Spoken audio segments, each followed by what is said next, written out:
Oke teman-teman, seperti janjiku tadi di segmen 1, kita sudah ngelewatin lagu sedikit, break sebentar, dan kita kembali lagi di Ngobrol Apa.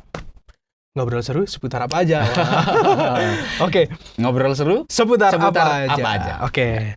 Ya, kita masih tetap bersama dengan Pak Oti ya, dan kita juga masih membuka ruang seluas-luasnya buat teman-teman semua untuk join sama kita bareng-bareng, berkomentar atau mau tanya lewat chatbox yang ada di website dan juga ada di aplikasi. Oke. Nah, ini barusan ada yang masuk nih Pak Oti. Di chatbox. Nah, ini dari Tim Six saya bacakan ya Pak. Oke. Teman saya juga sudah divaksin, padahal usia muda, sehat, pemberani. Tapi dampaknya bener, lemes selemes-lemesnya sampai 2 hari. Jadi kepikiran juga nih, ntar dampaknya gitu juga atau tambah parah ya. Nah, itu jadi kita udah sempat bahas Pak ya. Misalkan kita lihat temen kita atau dengar cerita dari orang lain, oh kalau habis divaksin aku pingsan. Ada ceritanya akhirnya terpengaruh betul ya Pak ya? Jadi sebenarnya yang tadi saya sampaikan, karena kondisi yang saya alami ini kan sudah siap ya. Ya. Karena kondisi itu sudah siap, jadi kayaknya tidak ada masalah sih. Oke.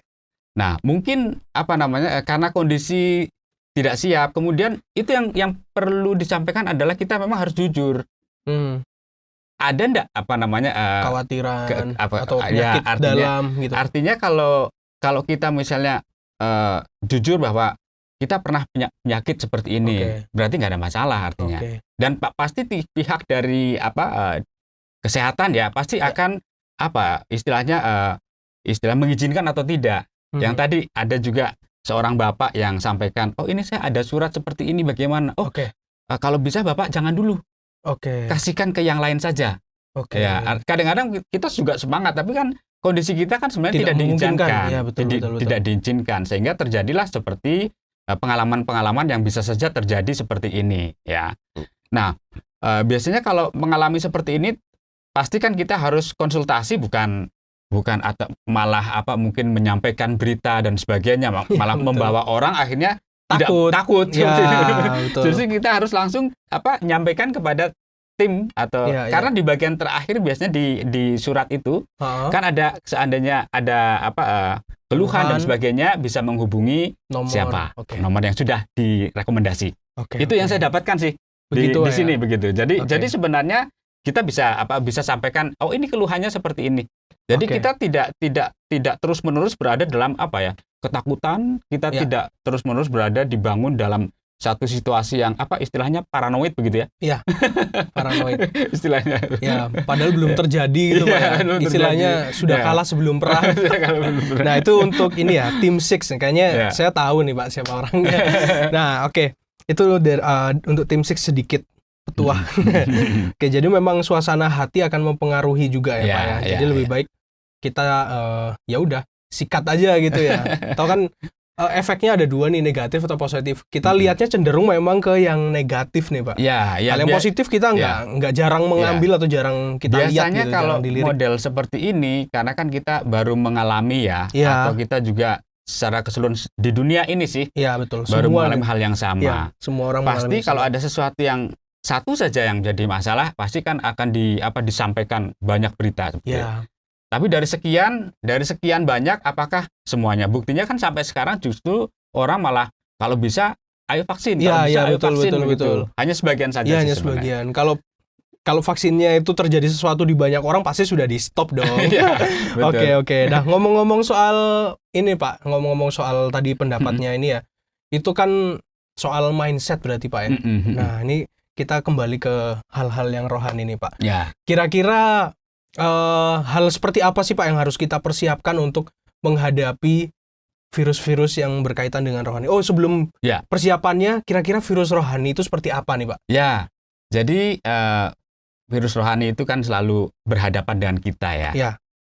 Yaitu permasalahan-permasalahan dalam hidup yang membuat kita akhirnya kondisi rohani kita menjadi down.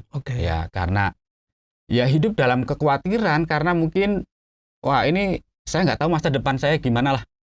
Itu masalah kekhawatiran tentang kehidupan di depan, kemudian mungkin juga kekhawatiran dengan permasalahan misalnya teman hidup dan sebagainya ya dan sebagainya lah seperti itu juga akan mempengaruhi.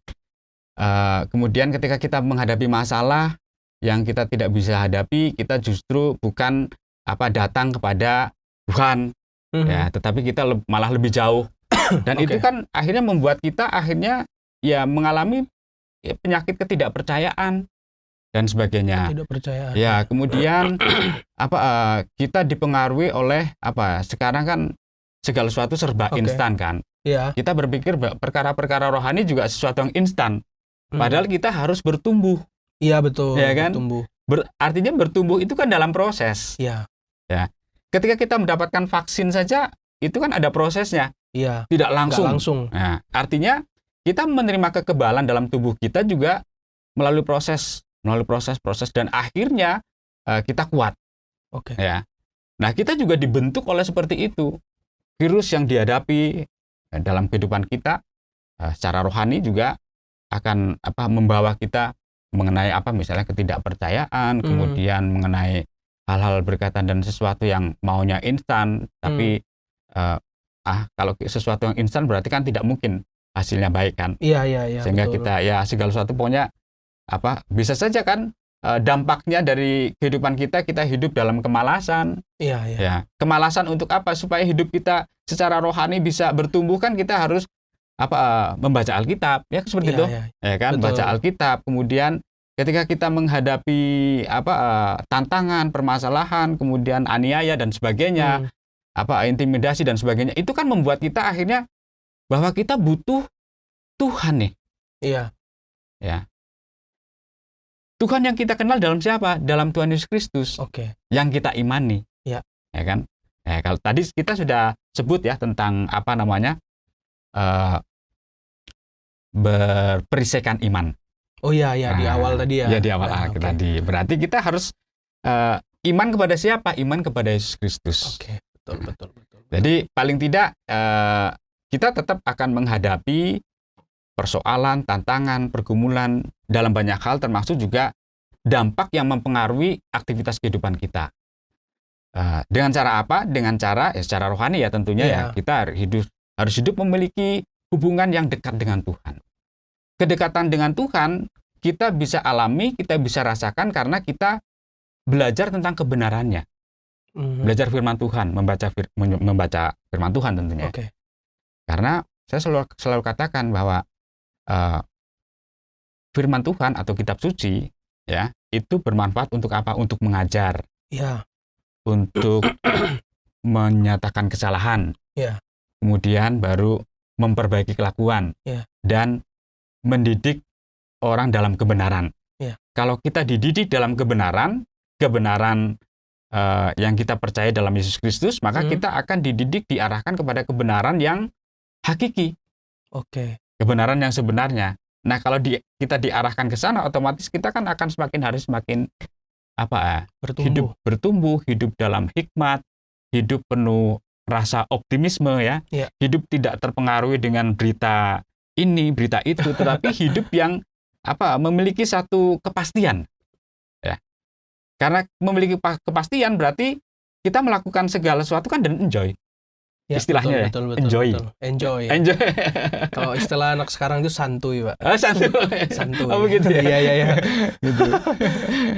Jadi gitu, Mas, bisa santuy, Pak ya, karena kita sudah punya salah satu senjatanya yaitu perisai iman untuk mencegah. Nah, tapi kalau kita lihat di Alkitab itu ada banyak sebenarnya, Pak ya, ada banyak referensi yang bisa kita ambil dan perlengkapan rohani. Nah, ini apa nih Pak perlengkapan rohani yang bisa kita gunakan? Kayaknya apa aja? Mas Biar perlu lihat deh, atau teman-teman ya perlu lihat juga dalam kitab Efesus ya, itu secara tegas ya berbicara tentang perlengkapan rohani ya. Efesus 6. Ya, Efesus 6 ya. Efesus 6 itu kalau kita bisa baca itu dalam ayat 10 sampai dengan ayat 20, Pak. Ya, 20. 10 sampai 20. 20 ya. Kemudian kalau di dalam ayat 14 ya dikatakan 14. Jadi berdirilah tegap ya, tegap artinya kita memiliki kemampuan untuk berdiri tegap, bukan loyo ya. Iya, betul. Tegap ya, Pak. Berdiri tegap ya. Berdirilah tegap berikat pinggangkan kebenaran, berbaju sirahkan keadilan, kemudian kakimu berkasutkan kerelaan untuk memberitakan Injil damai sejahtera. Dalam segala keadaan pergunakanlah perisai iman. Nah ini, dalam segala keadaan. Ya. Jadi dalam segala situasi kita harus menggunakan perisai iman, karena kalau berbicara tentang perisai itu kan berbicara tentang alat untuk bisa melindungi kita. Iya, betul. Ya. Perisai itu kan bisa melindungi dari tubuh kita kan. Iya. Berperisikan iman ya.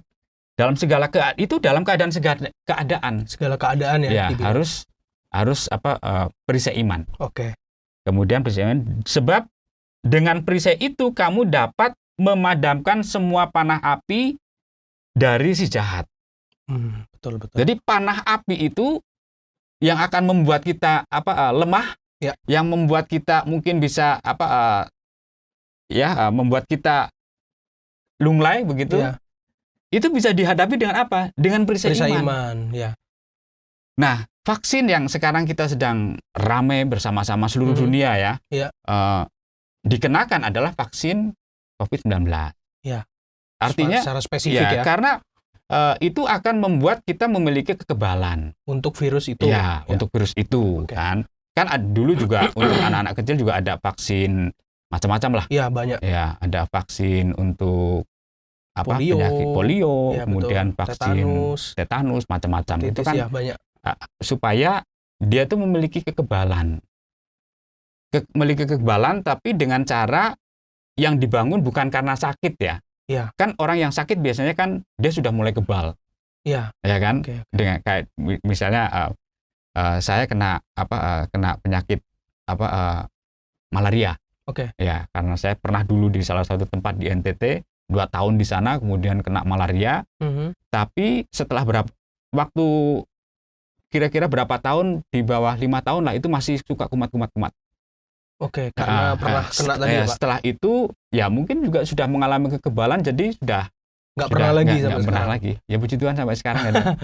Oke. Jadi seperti itu, vaksin juga saya lihat bagian dari upaya untuk supaya tidak terjadi sakit penyakit yang sama, berarti dia sudah dibentengi.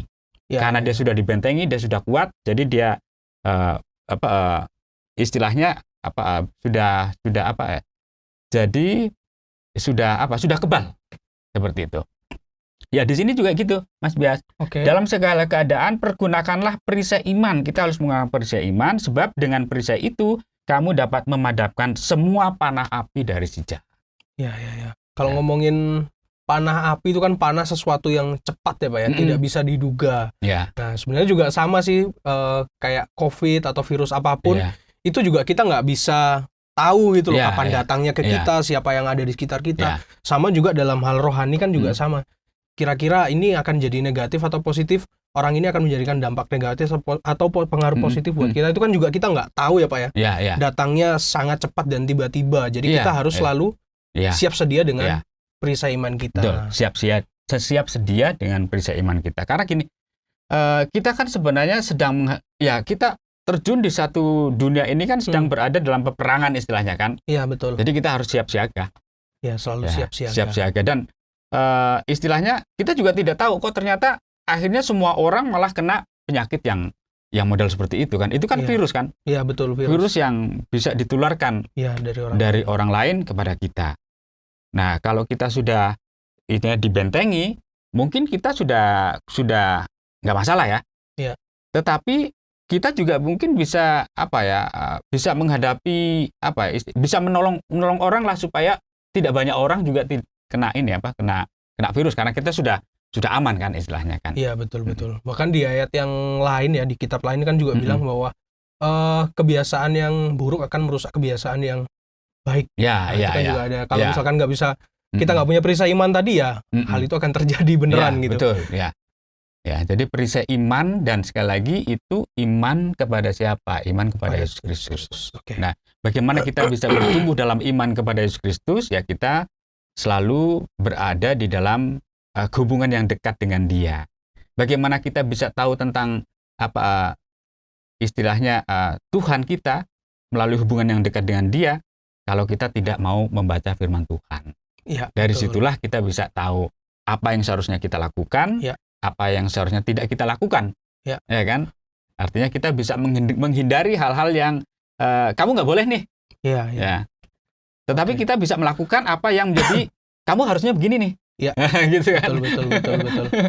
Dan kalau ngomong soal virus tadi Pak ya, virus itu kan menular nih pada orang lain. Nah, sama juga dengan hal itu tadi. Kalau misalkan kita ada kebiasaan buruk dari teman kita yang akhirnya karena kita nggak punya benteng, akhirnya menular juga sama kita. Betul Pak ya? Betul. Karena kan kita sudah tahu dasarnya kita itu beriman kepada Kristus. Jadi kalau kita sudah tahu dasar itu, kita banyak belajar dari Alkitab, kita banyak belajar dari kitab suci yang bermanfaat untuk mengajar, menyatakan kesalahan, memperbaiki kelakuan, dan mendidik orang dalam kebenaran itu, maka kita bisa tahu apa yang menjadi kehendak Tuhan dibanding dengan apa yang menjadi kehendak kita. Kayak yang menjadi kehendak kita mungkin, kayaknya enak nih kalau ngobrol sama teman itu, padahal teman itu juga cara berpikirnya mungkin kurang tepat. Iya, betul. Kita bisa terpengaruh tadi yang kalau nggak punya benteng.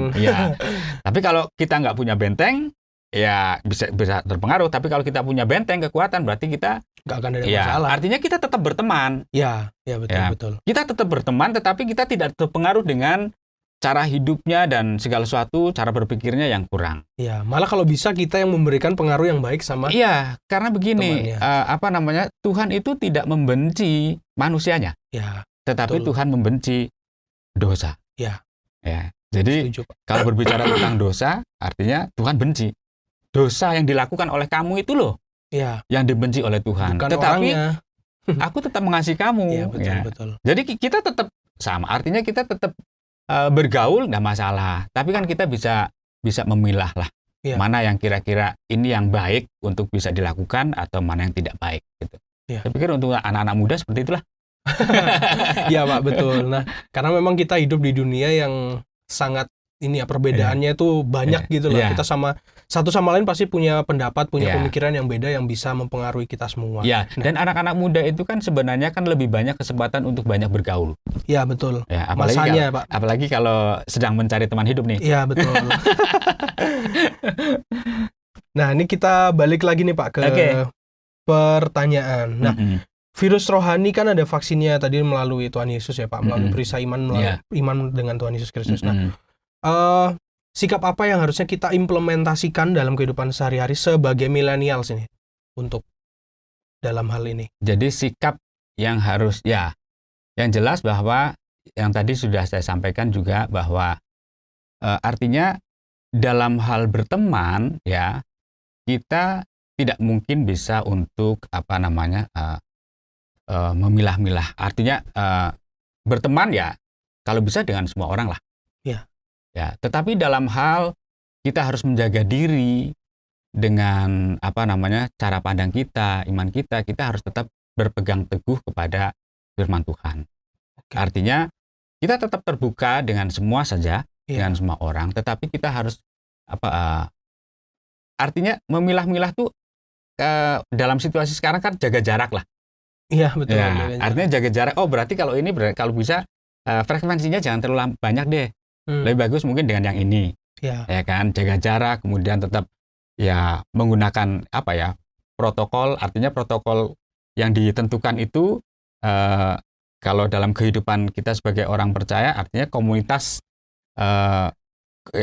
yang ada komunitas yang lebih banyak membangun, ya kan, bukan komunitas yang justru sebaliknya. Itu dalam hal praktis seperti itu yang bisa kita lakukan. Dan ngomong soal influence nih Pak, ini kayak bisa dibilang kayak kuat-kuatan ini Pak. Kalau misalkan kita terpengaruh yang negatif, ya sudah kita jadi orang yang makin buruk. Tapi kalau kita bisa memancarkan hal yang positif yang lain, siapa tahu yang lain juga bisa terpengaruh dengan kita. Nah, menurut Pak Oti gimana sih kita bisa menjadi good influence buat orang lain? Yaitu kalau yang baik buat orang. Kita memberikan pengaruh yang baik terhadap orang lain. Kalau kita sendiri memiliki prinsip. Memiliki prinsip ya Pak. Kan? Prinsip yang kuat, prinsip yang kokoh. Artinya kan tadi kan berdiri teguh. Iya, berdiri teguh. Berdiri tegak. tegap ya, di Efesus tadi. Karena kita ada ada perlindungan. Oke. Ya. Kalau kita tidak memiliki perlindungan, otomatis kan kita sulit mudah untuk bisa terpengaruh. Dasarnya kan gitu kan? Iya. Karena kita sudah memiliki perlindungan, maka kita sulit untuk terpengaruh. Iya. Nah, kalau kita tidak memiliki perlindungan, otomatis mudah. Nah, tadi kan beriman, kalau berbicara tentang beriman berarti kan perisai. Perisai iman. Ya, seperti itu. Nah, yang jelas adalah ketika kita memiliki kehidupan yang dekat dengan Tuhan, memungkinkan kita untuk memiliki pada akhirnya kelakuan kita, sikap kita juga akan berdampak baik. Ya, ya karena kita kan sebagai orang percaya itu kan, sebagai orang Kristen itu kan sebagai garam dan terang. Ya, betul. Nah, garam dan terang. Sebagai garam berarti kita memiliki fungsi untuk garam itu mencegah proses pembusukan. Ya, betul. Ya kan. Nah, otomatis kan kalau kita hidup sebagai garam yang tujuannya fungsinya untuk mencegah proses pembusukan, berarti kan karena dalam diri kita itu kita memiliki kehidupan yang relasi yang baik dengan Tuhan. Kalau kita tidak memiliki relasi yang baik dengan Tuhan, nggak mungkin kita memiliki dampak seperti itu. Oke. Memang kita tidak bisa mempengaruhi secara keseluruhan ya. Iya, betul, Pak. Atau kita tidak bisa menghentikan satu komunitas yang di sana ada pencurian dan sebagainya dan sebagainya, atau kejahatan. Tetapi paling tidak kita memiliki pengaruh. Karena di dalam diri kita itu ada iman dan percaya kepada Yesus Kristus itu. Oke, dan seharusnya karena kita sudah diselamatkan dan punya iman tadi, harusnya kita tampil beda daripada yang lain gitu, Pak. Pasti kita tampil beda. Karena kedekatan dengan Tuhan itu yang memungkinkan kita bisa bisa memiliki dampak yang luas lah kepada orang lain. Ya, betul. Nah, karena gini, Pak, kalau di anak-anak muda itu ketika ada temannya yang katakanlah dia berubah dari dulunya dia buruk, dia jadi anak yang lebih baik. Kadang itu malah digosipin, sok suci lo. Nah, kadang-kadang ada hal-hal kayak gitu, Pak. Ya, betul. Itu sering banget aku temuin kalau ada teman-teman yang akhirnya dia berubah jadi lebih baik, malah sok suci lo, males. Betul, ada, betul. Pak. Ya, betul. Ya, memang sedikit ini ya, sedikit dilema juga akhirnya di orang itu. Tapi sekali lagi kalau kita tahu mana yang benar, mana yang salah, kita lakukan mana yang benar tentunya, Pak. Betul. Ya, memang itu pengalaman yang tidak bisa dipungkiri pada saat kita hidup dalam sebuah pergaulan bersama-sama dengan teman kita. Itu kan lebih enak kalau kita mendapatkan kenyamanan. Iya. Lebih enak kalau kita mendapatkan sesuatu yang kayaknya teman-teman banyak mendukung nih. Ya, betul itu, Pak. Tetapi kan lebih sulit kalau kita mengambil keputusan untuk bisa berpegang pada prinsip itu. Iya, betul. Tetapi kalau kita memiliki prinsip yang benar, artinya kan, maka orang akan melihat yang sebenarnya. Karena dampaknya bukan sekarang. Ya, dampaknya. Segala sesuatu pasti dampak akan terjadi setelah melalui proses ini. Ya kan? Dan prosesnya juga sebuah misteri, Pak, ya. Berapa lama itu kita juga nggak tahu. Jadi proses. Karena kan untuk mencapai sesuatu yang berhasil, artinya kan harus ada proses ke depan. Iya. Gitu. Jadi dampaknya, ya seperti yang tadi. Kita bicara tentang vaksin ini kan, vaksin juga tidak seketika kan. Harus ada proses tahap pertama, tahap kedua, baru setelah itu mungkin proses untuk imun itu bisa dibangun setelah beberapa bulan setelah itu. Artinya dampaknya itu akan terasa setelah, bukan pada saat. Iya, betul. Ya kan? Mungkin pada saat kita menjalani kebersamaan dan teman-teman, ya kita memang mengalami semacam cibiran dan sebagainya. Tapi artinya kalau kita tetap memiliki prinsip yang teguh, artinya benar-benar sesuai dengan apa yang Tuhan mau. Artinya kita bisa bersikap bijak ya. Dengan banyak hal, dengan banyak orang, walaupun memang ada penolakan-penolakan, tetapi kita tidak merasa, wah saya nanti gak ada teman nih. Oke. Ya kan? Kadang-kadang, wah saya kalau bersikap ini nanti, padahal firman Tuhan bilang seperti ini, nanti kalau saya nabrak ini kayaknya saya nggak ada temen nih. Padahal sebenarnya itu pemikiran kita yang kadang-kadang kita berpikir seolah-olah kita ini kayak lebih tahu daripada kita sendiri, ya kan? Iya. Sehingga kita takut bergaul lah, kita takut apa dan sebagainya. Akhirnya kita jatuh dalam paranoid tadi ya. Ya, jatuh dalam paranoid ya, betul. Sejauh kita masih memiliki kedekatan dengan Tuhan kita, dengan Tuhan Yesus Kristus, dan kita memiliki iman yang kuat dan kokoh, pasti kita juga akan diberikan hikmat bagaimana kita bersama-sama dengan teman. Tanpa kita harus meninggalkan mereka. Ya artinya kan kita tetap bersama-sama juga dengan mereka. Oke, Pak Oti, terima kasih banyak untuk kebersamaannya di Ngobrol Apa pagi hari ini ya. Ya, tentunya ini Pak Oti pertama kali tapi bukan yang terakhir nih Pak Oti. Masih ada kesempatan ke depan suatu saat. Siap. Ngobrol Apa akan ngundang Pak Oti lagi. Oke. Jadi terima kasih buat teman-teman yang sudah setia join bareng kita di Ngobrol Apa lewat website atau lewat Askara Radio Streaming. Terima kasih banget. Dan kali ini aku mau ngingetin bahwa ini aku rekam dalam bentuk visual juga. Jadi nanti kalian bisa tonton videonya. Untuk segmen 1 bisa dilihat Selasa besok tanggal 20 April dan segmen 2 akan bisa dilihat Selasa minggu depan atau tanggal 27 April minggu depan jam 6 sore. Oke, nah untuk closing statement nih Pak. Ya. Untuk closing statement saya ingin bacakan satu ayat dari Efesus 6 ayat 11. Kenakanlah seluruh perlengkapan senjata Allah supaya kamu dapat bertahan melawan tipu muslihat iblis. Oke. Nah ini ayatnya sangat bagus banget. Kita harus pakai perlengkapan senjata Allah ya. Maksudnya perlengkapan senjata Allah ini jadi lengkap, nggak dipakai cuma salah satu aja.